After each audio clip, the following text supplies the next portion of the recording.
Everyone, কেমন আছো সবাই? আজকে মনে হচ্ছে আমার লাইফের সবথেকে বিজি দিন। আজকে আমি বাড়িতে আছি, আর বাড়িতে থাকা অবস্থাতেই আমার এতটা বিজিনেসে কাটবে আজকের দিনটা। কেন, তোমরা এই ভিডিওটা পরপর দেখতে থাকলে পুরোপুরি বুঝে যাবে।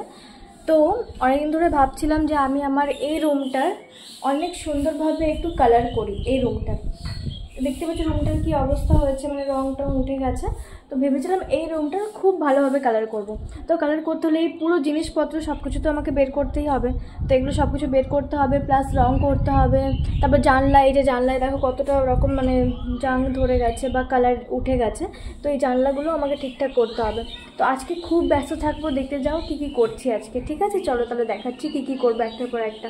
আগে তোমরা আমার ঘরটা দেখে নাও, যে ঘরটার কেমন লুক আছে, রং করার পর কেমন লাগবে, সাজানোর পর কেমন লাগবে, সব কিছু তোমরা দেখতে। অ্যাকচুয়ালি ঘরটা ইউজ করা হয় না বলে তেমনভাবে সাজানো হয়নি, ডেকোরেট করা হয়নি। তো ভাবছি এটাকে পুরোপুরি কালার করে দেবো। কালার করে একদম এই রুমটাকে পরিষ্কার পরিচ্ছন্ন করে ভালো করে ক্লিন করে দেবো। আর ভাবছি এই যে ফ্লোরে যে ফ্লোর ম্যাট পাওয়া যায় ওটাও ভালোভাবে লাগাবো, যাতে এটা খুব সুন্দর লাগে দেখতে। দেখো রুমটার ওর লুক কি অবস্থা হয়ে আছে রুমটা। সব কিছুকে পরিষ্কার করব। আর এখানে দেখো কতটা নোংরা হয়ে আছে ঘরটা, পুরোপুরি কি অবস্থা, মানে অ্যাকচুয়ালি ইউজ করা হয় না, ইউজ না করলে যা হয় আর কি। তো এগুলো সব কিছু আমাকে একদম খালি করতে হবে, খালি করে আমাকে এগুলো সব কিছু করতে হবে। তোমাদেরকে আমি একটার পর একটা দেখাচ্ছি। আজকে মনে হচ্ছে আমার লাইফে সব থেকে বিজি একটা দিন, এটাই মনে হচ্ছে। যেহেতু এই আগের থেকে বন্ধ ঘরটা আজকে রং করা হবে, সেই জন্য আমি ভাবলাম একটু হেল্প করে দিই মা বাবার। তো এই জিনিসপত্রগুলো আমি ভালোভাবে ফোল্ড করে নিলাম, কারণ এই ফোল্ড না করলে তো ঘরটা খালি না করলে তো রং করা যাবে না, অনেকদিন ধরে বন্ধ হয়ে পড়েছিল ঘরটা। তো এগুলো ভালোভাবে আমি রুমগুলো খালি করে নিলাম আর প্যাকিং করে রেখে দিলাম। যা অবস্থা না একবার রং করা হচ্ছে সেটাই আমি বুঝতে পেরে গেছি। তো আমি যাই হোক সব কিছু টুকটাক একটু একটু করে সব কিছু খালি করে নিলাম। আর এই দেখো ফাইনালি খালি হয়ে গেছে রুমটা। আর এখানে আমাদের রঙের মিস্ত্রিকেও বাবা ডেকে এনেছে।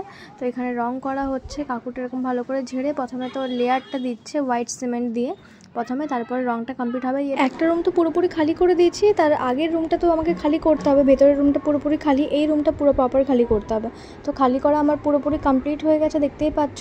তো ওই রুমটা পুরোপুরি খালি করে দিচ্ছি, রঙের জন্য একদম পারফেক্ট। তো আমি ভালো আমার বাকি কাজগুলো আমি একটু করে নিই। তো একটু কাপড় ধুয়ে টাঙিয়ে দিলাম। আর দেখো আমি কি এটা আজকে আমি কি ভিজিয়েছি, এটা হচ্ছে মেথি সিড।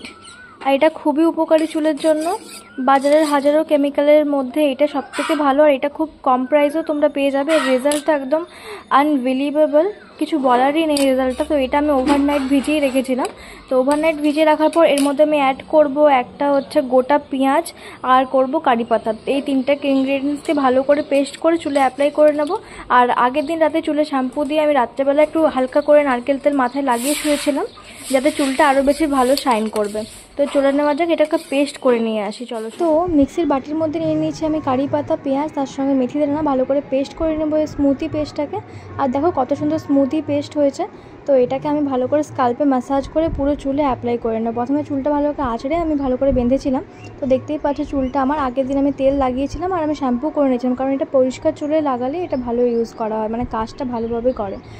আর এটাতে 1 চামচ মেথি দানা ভিজিয়ে দিলেই হয়, বাট আমি একটু বেশি ভিজিয়েছিলাম, 2 চামচ পুরো ভরে ভরে মেথি দানা ভিজিয়েছিলাম বলে আমার অনেকটা স্মুদি বেঁচে গেছিলো।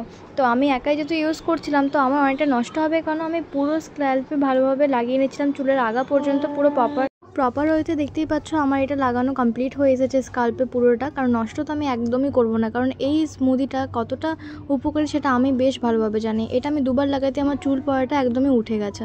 তো আই থিঙ্ক এটা রেগুলার মেনটেন করলে আই থিঙ্ক সব কিছু কমে যেতে পারে, বাট কী করব, টাইমের অভাবে সেটা হয়ে ওঠে না। দেখতেই পাচ্ছ হয়ে গেছে লাগানো আমার পুরোপুরি। আর তারপরে দেখতে পাচ্ছ যে দেখো পুরোপুরি শুকে গেছে, এটা 2 ঘন্টা রাখার পর পুরো প্রপার পুরো শুকে গেছে। তো এবার স্নান করতে হবে।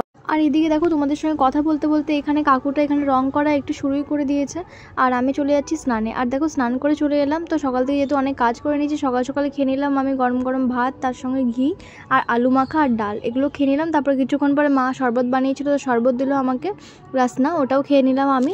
তারপর আমার কুমড়োর বীজ খেতে খুব ভালো লাগে, তো ওটাও খেয়ে নিলাম। আজকে সকালের দিনটা আমার এভাবেই কাটলো। টাটা।